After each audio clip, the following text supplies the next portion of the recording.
research is focused on understanding how plants sense freezing and how they adapt their membranes to survive it. I think a lot about a product. I think a lot about how does what I'm doing today in Arabidopsis, how will that eventually, maybe impact a crop, or how will that eventually give us a product that a farmer can use. There's been the predictions that we have to feed 9 billion people by 2050.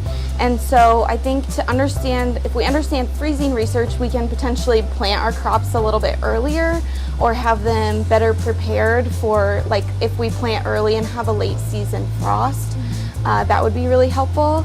So I do a lot of lipid biochemistry, and specifically most of my project works on a model plant called Arabidopsis. And we like to use it because it grows really quickly and it has a lot of genetic resources. But recently some of my projects have started reaching out and looking at crop plants or other plants that are known to have the protein that I research and looking at how it's regulated in those species also. Most of what my research is on is understanding how membranes change.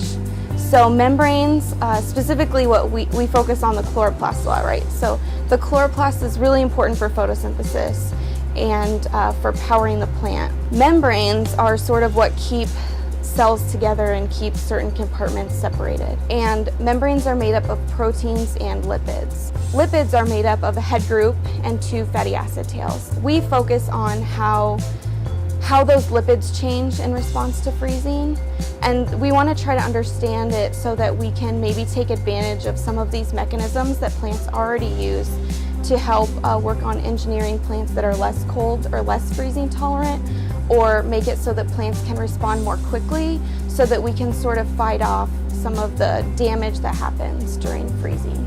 There's actually a lot of similarities between what happens to a plant when it's frozen and what happens during drought, because there's big water potential changes in the plant. I've always had, science has always been a big part of my life, and I guess if you're involved in 4-H, you know that a lot of the write-ups that you have to do are really training you to think like a scientist, right? You have to have a hypothesis, and then you do your project, and then you write about what you learned. And that's a lot of what I do every day. I think about how will my project impact this, or what part of change, what changes do I need to make to my project, and then what do I learn from it, so I reflect on that later. I think the most exciting part about being in science is that, you never know what the results are going to be. So you may have this experiment and you think it's really well planned out, and then the plant throws you a curveball and you totally have to adapt and reorganize your experiments and reorganize how you think.